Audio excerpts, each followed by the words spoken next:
नमस्कार, आप देख रहे हैं IBC 24। मैं हूं आप सभी के साथ रचना नितेश और मध्य प्रदेश की खबरों के इस बुलेटिन में आप सभी का बहुत बहुत स्वागत है। बुलेटिन में सबसे पहले 4 बड़ी खबरों की बात कर लेते हैं। पहली खबर सीएम शिवराज सिंह की, जल्द ही मंत्रियों को जिलों का प्रभार देने वाले हैं। वहीं दूसरी खबर महावैक्सीनेशन के आंकड़ों को लेकर चल रही सियासत की, इसे लेकर पूर्व सीएम और सीएम ट्विटर पर भिड़ गए। तो वहीं मध्य प्रदेश में आशा और उषा कार्यकर्ताओं की हड़ताल खत्म हो गई है। वहीं चौथी तस्वीर जो आप देख रहे हैं, ये चौथी खबर की, 4 जिलों को छोड़कर सभी जिलों में संडे अनलॉक भी खत्म कर दिया गया है। कोरोना संक्रमण कम होने के चलते ये बड़ा फैसला लिया गया है। तो ये 4 बड़ी खबरें जिस पर विस्तार से आपको खबर भी बताएंगे। इसके साथ ही मध्य प्रदेश की तमाम बड़ी खबरों से आपको अपडेट इस बुलेटिन में करेंगे। बढ़ेंगे आगे। मुख्यमंत्री शिवराज सिंह चौहान से मुलाकात के बाद आशा और उषा कार्यकर्ताओं ने अपनी हड़ताल को वापस ले लिया है। मुख्यमंत्री से चर्चा के बाद प्रदेश के सभी 52 जिलों की आशा उषा कार्यकर्ताओं ने हड़ताल खत्म कर काम पर लौटने का ऐलान किया है। अपनी 7 सूत्रीय मांगों को लेकर 20 जून को आशा उषा सहयोगिनी संगठन ने हड़ताल पर जाने का फैसला लिया था। 22 जून को मुख्यमंत्री शिवराज सिंह चौहान ने संगठन के पदाधिकारियों को मुख्यमंत्री आवास पर बुलाकर उनसे बातचीत की। मुख्यमंत्री ने उनकी समस्याओं और मांगों को सुना। सीएम ने आश्वासन दिया कि जल्द ही राष्ट्रीय स्वास्थ्य मिशन के अधिकारियों और स्वास्थ्य विभाग के अधिकारियों से आशा उषा और सहयोगिनी के हितों को लेकर चर्चा करेंगे। और इसके बाद कुछ आशा कार्यकर्ताओं ने भोपाल में प्रदर्शन किया था, जिसके बाद संगठन ने अब हड़ताल खत्म कर दिया है।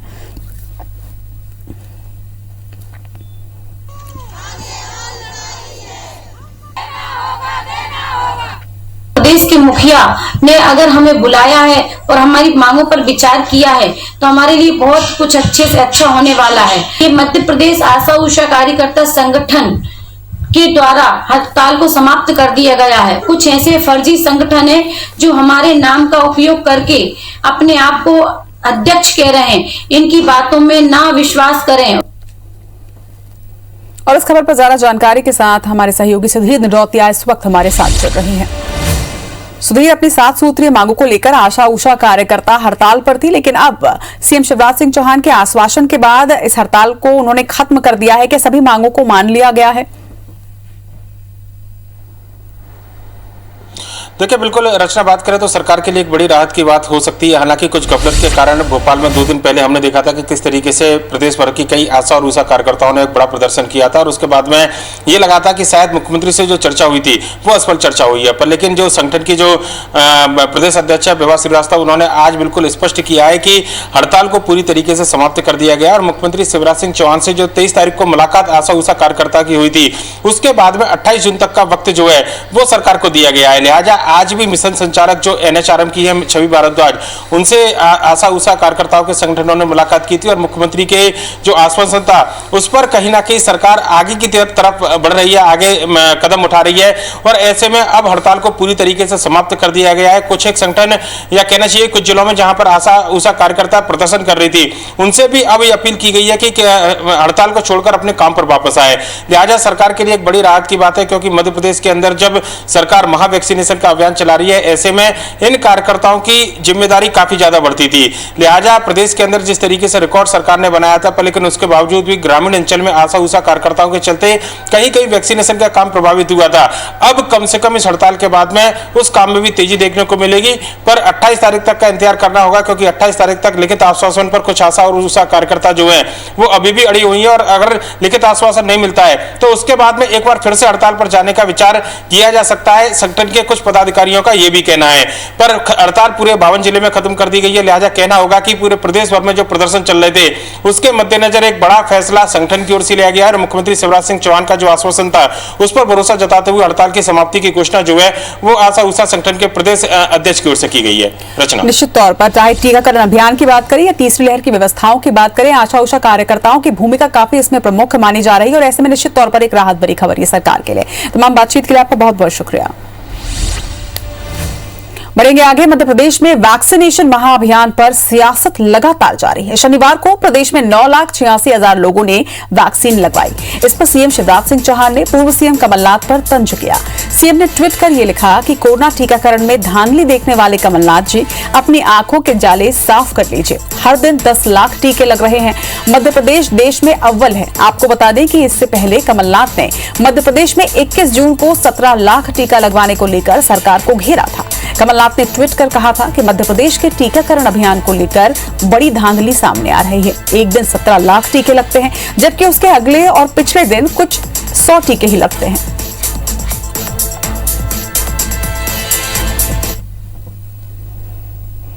क्या राहुल गांधी जी के यदि भ्रम के कारण फिर इतना बड़ा रिकॉर्ड कैसे बन गया? इतने लोगों ने वैक्सीन कैसे लगवा दी?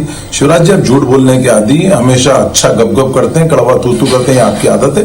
आपकी पोल खुल चुकी है, आप कितना भी ध्यान भटकाने का काम करें, लेकिन प्रदेश की जनता हकीकत जानती है। जिस प्रकार से वैक्सीनेशन पर भ्रम और असत्य वाचन कर रहे हैं, ये न केवल नागरिकों के प्रति अपराध है, बल्कि ये मानवता के प्रति भी अपराध है।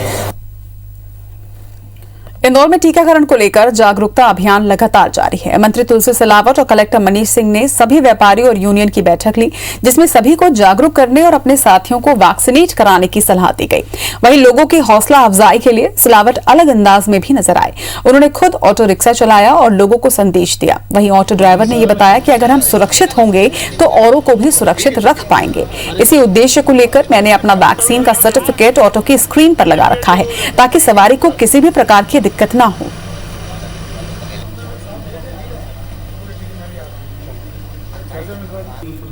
महाराष्ट्र में और मध्य प्रदेश में सबसे पहले इंदौर कोशिश करेगा, प्रयास करेगा कि इसमें हम वैक्सीन 100% अति शीघ्र लगाकर इसके लिए भी हम नया कीर्तिमान स्थापित करें। ये हमारी कोशिश थी, ये हमारा प्रयास था। उसी को देश को, उसी के लक्ष्य को लेकर, उसी संकल्प को लेकर हमने आज ये बैठक रखी। समस्त सब ऑटो वाले भाइयों से बोलना चाहता हूँ कि सब लगवाए, और उसके बाद में कि उसी के बाद में फिर सब सवारी को एंट्री दे। इससे अपन को सब वैक्सीनेशन का भी काम पूरा हो जाएगा और इससे अपनी भी घर की सुरक्षा रहेगी और अपनी भी सुरक्षा रहेगी। मध्य प्रदेश में कोरोना की वजह से 152 पुलिसकर्मियों का निधन हुआ है, जिसमें से सिर्फ 7 पुलिसकर्मियों को कोविड योद्धा कल्याण योजना का फायदा मिल पाया है। ये दावा है मध्य प्रदेश के पूर्व मुख्यमंत्री कमलनाथ का। कमलनाथ ने ट्वीट कर नाराजगी जाहिर की है। उन्होंने लिखा है कि मध्य प्रदेश में अब तक 152 पुलिसकर्मियों की कोरोना की वजह से मौत हुई है, लेकिन मध्य प्रदेश सरकार ने अब तक सिर्फ 7 पुलिसकर्मियों को ही 50 लाख रुपए का मुआवजा दिया है।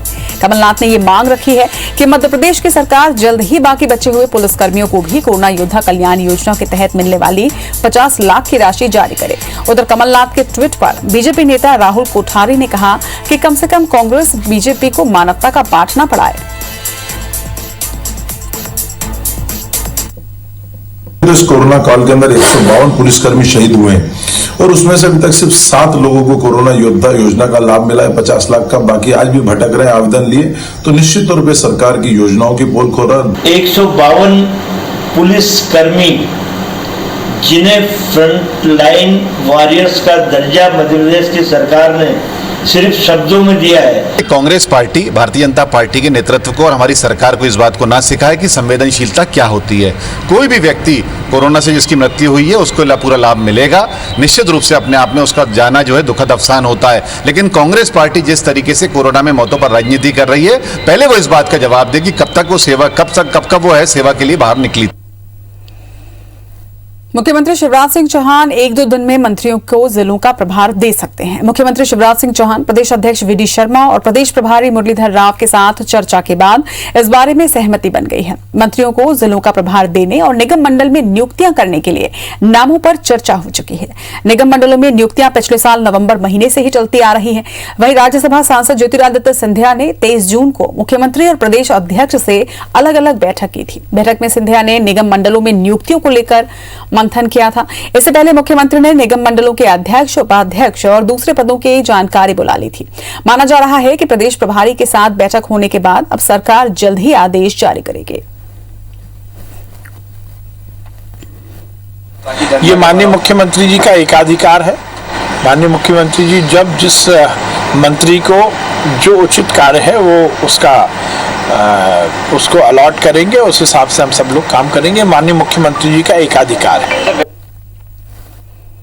अयोध्या में राम मंदिर से जुड़ी जमीन खरीदी में घोटाले के आरोप पर बीजेपी नेता जयभान सिंह पवैया ने कहा कि आरोप लगाने वाले वो लोग हैं जिन्होंने हमेशा राम मंदिर का विरोध किया और कोर्ट में आखिरी वक्त तक मंदिर निर्माण में बाधा डालते रहे। उन्होंने ये भी कहा कि आरोपों पर न्यास अपनी बात कह चुका है।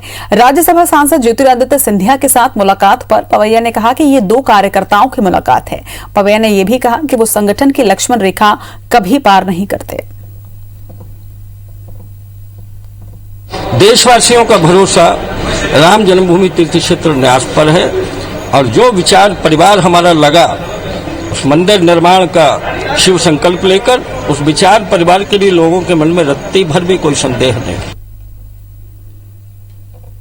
इसको बहुत स्वाभाविक तरीके से लेना चाहिए और भारतीय जनता पार्टी में इस तरह का मेल मिलाप बड़ी स्वाभाविक बात है। ये कांग्रेस नहीं है, इसलिए उनका आना एक कार्यकर्ता का दूसरे कार्यकर्ता के साथ बैठना है, इसमें कोई गुणा भाग करने की आवश्यकता नहीं है।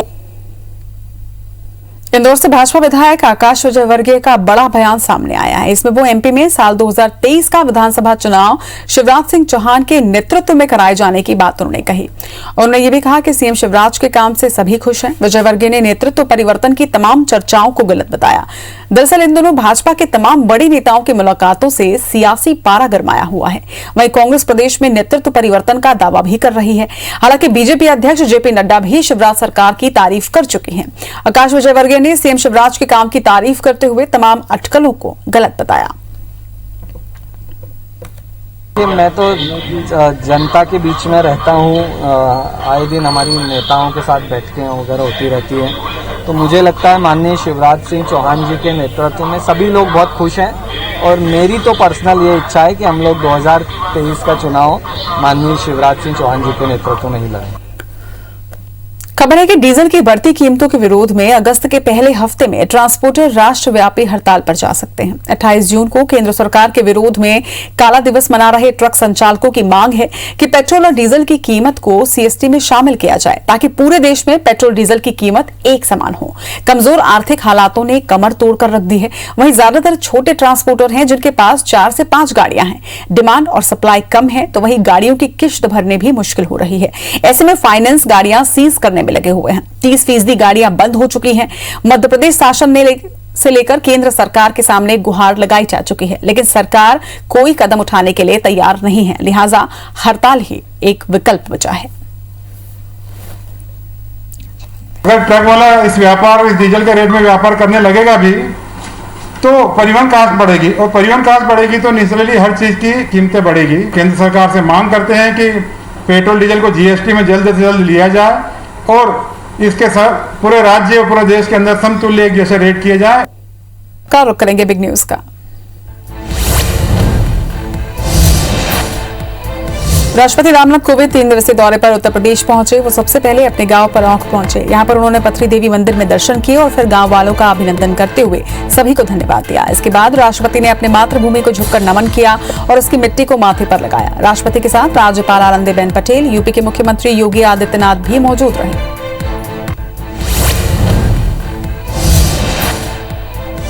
लेह में रक्षा मंत्री राजनाथ सिंह ने पूर्व सैनिकों से मुलाकात की। उन्होंने कहा कि हमारी सेना के जवान पूर्व सैनिक के प्रति प्रधानमंत्री नरेंद्र मोदी के दिल में कितना सम्मान है ये बताने की जरूरत नहीं है। 30-40 सालों से 1 रैंक 1 पेंशन की समस्या चली आ रही थी। नरेंद्र मोदी ने पीएम बनते ही 1 रैंक 1 पेंशन की मांग को पूरा किया।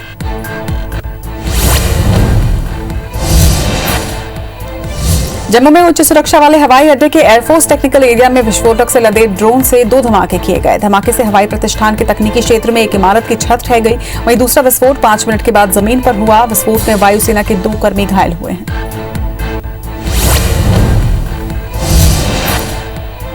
जम्मू कश्मीर के डीजीपी दिलबाग सिंह ने जम्मू में इंडियन एयरफोर्स स्टेशन में हुए धमाके को आतंकवादी हमला बताया है। उन्होंने इस बात की पुष्टि की है कि ड्रोन के जरिए आईडी धमाका किया गया। ड्रोन को ही आईडी के तौर पर इस्तेमाल किया गया है। घटनास्थल से इसके टुकड़े भी बरामद किए गए। आतंकवादियों ने भीड़ में धमाके की भी साजिश रची थी जिसे नाकाम कर दिया गया।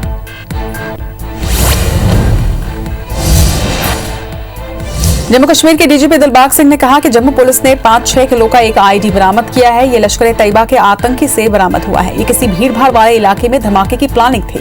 हिरासत में लिए गए 2 संदिग्धों से पूछताछ की जा रही है। दूसरी एजेंसियों के साथ पुलिस भी जांच में जुटी हुई है।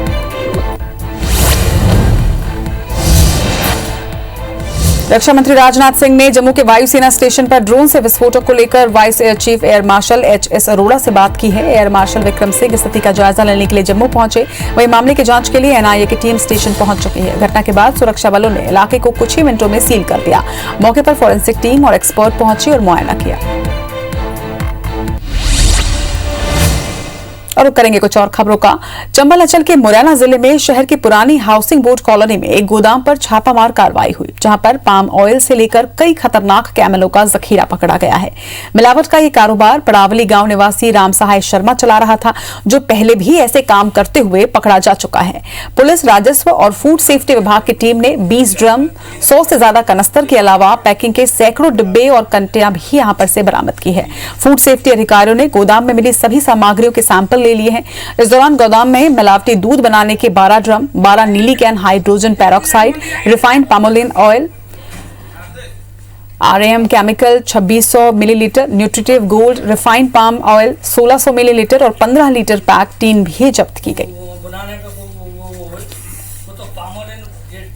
पुरानी हाउसिंग बोर्ड में स्थित राम साह शर्मा के गोदाम पर छापामार कार्रवाई की गई है। इनके नमूने लिए गए हैं। नमूने लिए जाकर के जब्ती कार्रवाई की जाएगी। उसके बाद में आगे की कार्रवाई जो होगी। इन्फॉर्मेशन मिली थी कि कोई राम साह शर्मा जी हैं, उनके पास एक गोदाम है, उसमें कुछ दूध में मिलाने वाले केमिकल्स हैं। तो वहाँ पहुँचे हम लोग, अभी जांच कराते हैं, उसके बाद जो स्थिति होगी कार्रवाई की जाएगी। बालाघाट की बेहर थाना पुलिस ने 5 करोड़ रुपए के नकली नोटों के साथ 8 आरोपियों को गिरफ्तार किया है। पुलिस ने बताया कि बरामद नकली नोट में 2000 से लेकर 10 रुपए तक के नोट हैं। पकड़ाए गए आरोपी में 6 बालाघाट और 2 गोंदिया के निवासी बताए जा रहे हैं। इस मामले में पुलिस को और भी संदेहियों की जानकारी मिली है, जिसकी जांच की जा रही है। वहीं पुलिस को काफी समय से जिले में नकली नोट के कारोबार की जानकारी मिल रही थी।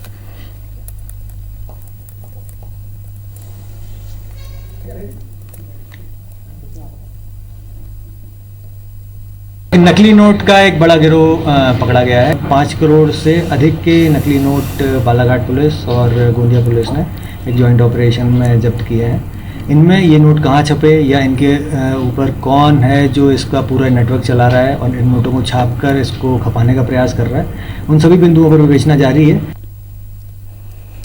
जबलपुर में 13 साल बाद भी एल&टी नाले का निर्माण कार्य पूरा नहीं हो पाया है और न ही इसके पूरे होने की उम्मीद है।